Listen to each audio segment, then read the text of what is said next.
My first question is, how has your senior year been going so far? So far, so good. I think a little bit of a damper with the coronavirus and having to do classes online now. It's a little bit of a learning curve, especially with clinicals because I'm in nursing school, so those are a little bit awkward to do online, but we're making the best of it. Um, so you've been a student here for 5 years, correct? Mm-hmm. Okay. What is your favorite memory out of your 5 years as a Razorback? I don't know if I have one particular memory. Just being here, like I've made a lot of friends and a lot of connections, and I think throughout the years I've had like many times that have been like, oh my gosh, this is so much fun, like I wish I could relive this day over and over again. So I would say the best part's just been meeting people to make memories with. Is there one day that you can think of that you wanted to relive? Probably Beer Olympics. Last year I hosted it. It was a lot of our friends that were about to be graduating, and we broke up into different teams in different colors and played all these like relay games against each other, and then it ended up raining and it brought our Olympics to an end, but we ended up just having a big water balloon fight, and it was really fun. What are you going to miss the most about the University of Arkansas once you graduate? Probably just going to sporting events with my friends and like especially like baseball season, just being out there, everybody's like grilling out, wearing the same colors, calling the Hogs together. I think it's a really special time that you only really get to experience as a student once. Mm-hmm. Which sporting event would you say is your favorite one to go to? Probably baseball. Which professor inspired you the most throughout the course of your college career? I would say Dr. Ballantyne. She was one of my nursing professors, and I had 3 different classes with her throughout my time at the nursing building. And she was just, it was nice because she was such a familiar face. I thought she taught really well. Always gave really good examples, PowerPoints. She felt very maternal too, and felt like she really knew her nursing stuff. And yeah, I really enjoyed her presence, and we had a day with my sorority AOPI that had to do it. It was like an academic banquet, and you could bring your professor, and I chose her to bring with me. So also throughout the course of your college career, who is the person that you would look to in times of doubt? Oh, my best friend, Ashley. Why? We're very close, and just the way that I can talk to her about things, like, it's different than how I could with anybody else. Like, if I'm telling her a story and I'm upset about something, like, she's not afraid to tell me that, well, I think you're in the wrong here. Like, she definitely sees both sides to every perspective, and just always has, like, really good insight, like, when I'm in, like, times of trouble, and I like to be that for her as well. Is she someone you met in college or knew prior to? So, we're actually cousins, but we didn't meet until college. We were in the same sorority, and it was just like she had on this t-shirt that had her family's last name because they're farmers. I was like, no way, that's my grandma's maiden name, and it just, small talking it up, like, we found out we were like second or third cousins. So, it feels like I should have known her sooner, but I didn't. Okay, what are your feelings about graduation being canceled?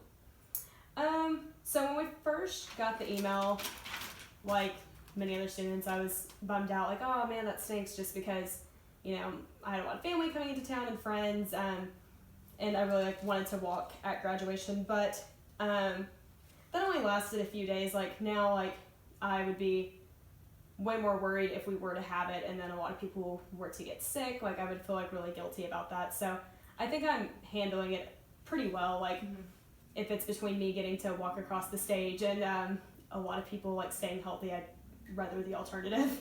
Okay. So once you graduate, what are your future plans? So I just accepted a job at KU Med in their neuro ICU.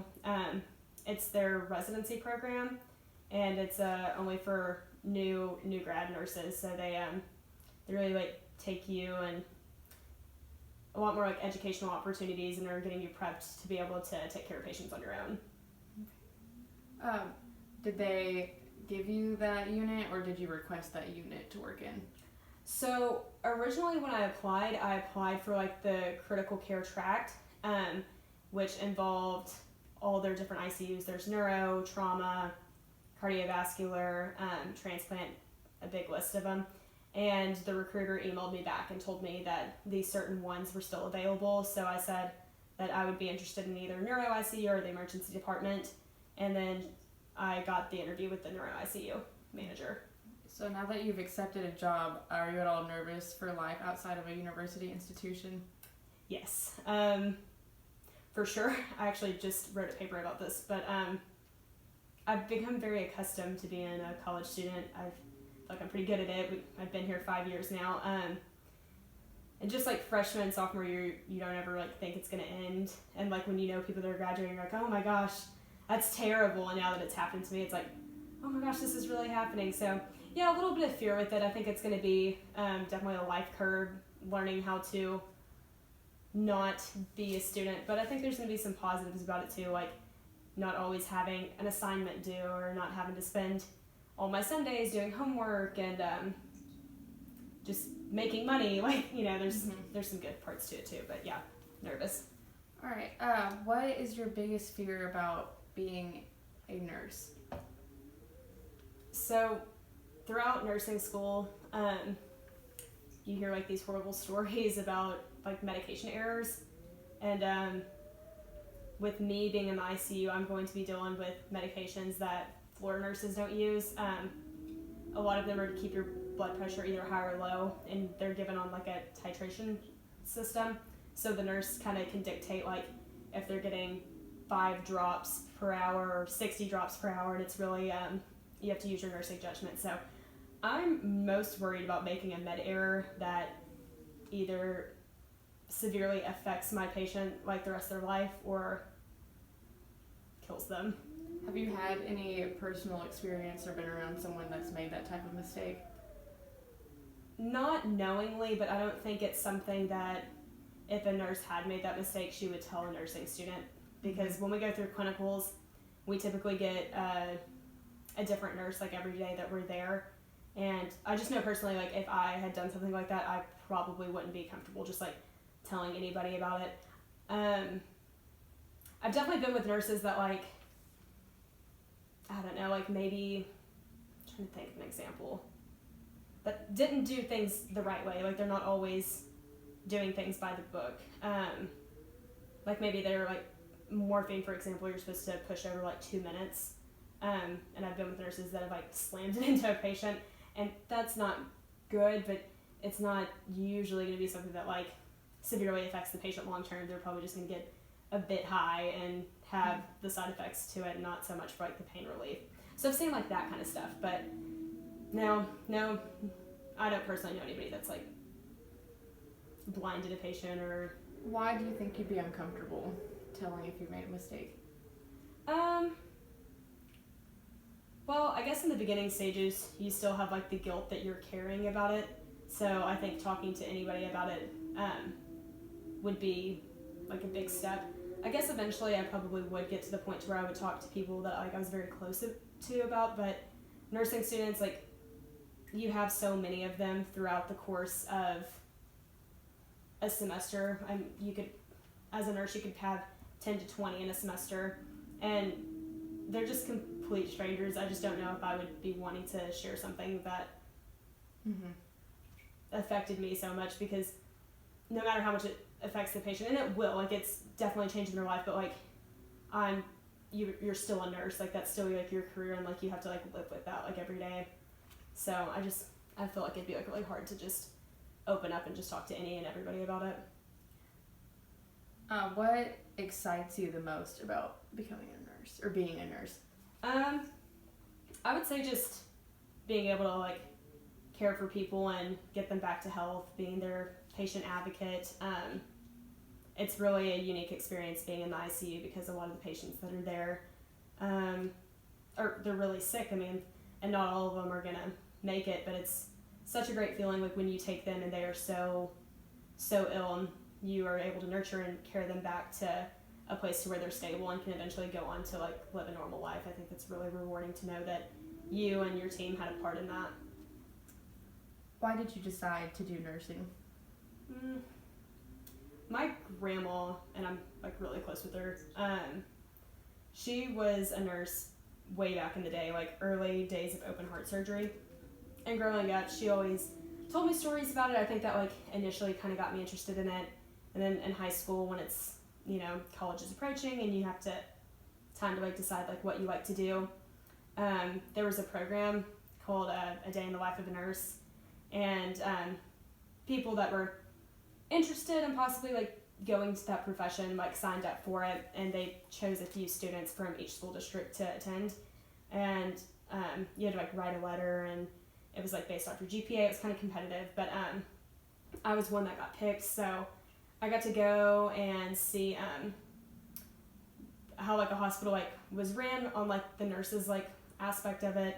We got to see the different roles that you can play in that, like labor and delivery nurse or critical care nurse or emergency room nurse or med surg, just the different roles that they could assume. And then the growth opportunities. They had a nurse practitioner come and talk to us, which is either master or doctorate level, and then the other higher education that you can do as a nurse is a CRN, and they're the ones that administer medications to put patients to sleep during surgery. They work under an anesthesiologist. So I just really got to learn about all the growth opportunities that were available, and that made it even more attractive. Like, you're not going to be doing the same thing every day, and if you do feel like kind of complacent in whatever you're doing, there's always like a different unit you can switch to, and it's going to be completely different. Was there anything that happened that day when you were doing the program that stood out to you the most? Probably speaking with the nurse anesthetist, like listening to them present, because I had no idea that like the nurse like had any role in like working with like such like sedating medications and had such a big role in the surgery. Like, I always thought an anesthesiologist was the one in the room, but like we learned that day like that the nurse is actually the one in the room, that they just like report back to the anesthesiologist. And surgery is really interesting, so I think that was probably the thing that I was like, whoa, like I could become that one day. Mm-hmm. So how do you think COVID-19 is going to affect your line of work? Well, I think it's going to affect really anybody in healthcare, but for my specific unit, it is ICU, and the nurses on ICU floors are the only ones that are ventilator trained. And as a patient has COVID-19, if it gets severe enough, like, they will eventually need ventilator assistance. So I think probably ICU nurses are affected in the aspect that they're going to be having to take care of these patients. They're going to be more likely to be exposed. I guess the hardest part for me with it is just thinking that, like, once I start working, that it's probably going to be quite some time until I get to see my grandma again, just because if I get exposed at work, then there's no way I want to bring that back to my 87-year-old mammal. But I'm not the only one feeling it. Like, the nurses on other floors, for example, like, elective surgeries have been canceled, so all those surgical nurses, they're either cut back on hours, or they're getting trained in specialties that they're not familiar with, or they're having to take temperatures to employees that walk in. Like, I think really everybody is going to be affected by this, more so in the areas that are more heavily infested with it, but definitely so. Okay, I have a last question. Why do you think you will be a good nurse? Well, I feel like people always tell me that I'm a people person, and I feel like my friends and my family always like point out like how like caring I am about others, and I think that is definitely something that you need to have, like, if you're going into the nursing field, like taking care of people. And then once I actually started doing my clinicals, having that like patient interaction and having these memories and like the stories that like touched you going through the program, I think that more solidified that I think this is the profession that I was going to be in, because if I wasn't making that connection with my patients, then I'd probably be like, this might not be where I belong. But do you have any first person scenario where you were nursing someone and you had that like aha moment? yeah, I would say the first time that I really felt like not so much of a burden in clinical and like really felt like empowered to really like step in and play my role was at Willow Creek, which is a local women's hospital, and I had a patient that was in labor, but she started having late decelerations on like the fetal monitor, so that means the fetal head was getting kind of compressed against the umbilical cord, and the baby wasn't getting enough oxygen. So it was really kind of a crazy moment. I remember sitting in there and like a doctor ran in, like 2 or 3 other nurses, and they like gave this mom a shot and put her like in a hands to knees position. It was just like very like, I could see that the mom was really anxious because that's not like normal and she knew something was wrong. But I just like took it upon myself to like grab her hand while the nurses and doctors were like talking all medical and like really just like focusing on like saving the baby. And I was like, well, this mom's probably freaking out and doesn't know what's going on. It was her first baby. So I like grabbed her hand and like just kind of talked with her for a second. I was like, hey, like I know this is like really scary, but you do have the best team of like doctors and nurses. They're gonna do everything they can to make sure you and your baby are okay. And I explained to her like, hey, like they put you in this like weird position because like they're just trying to give the baby more room, and they put an oxygen mask on you to like make sure that the baby like was getting adequate oxygenation. Like I know this like can seem scary, but like try not to be startled, and really just like try to like comfort her. And I think like it really brought her some peace. Like later on she was like, thanks for that. So I really keep that with me. Is there anything else at all you would like to add? No, not really. Just everybody stay safe out there. Okay, after this I'm gonna get your cell phone number. So Okay. if I need to ask some follow-up questions or anything, I can have it. Yeah, for sure. I'll give you that in my email. Okay. All right. Thank you. Thank you.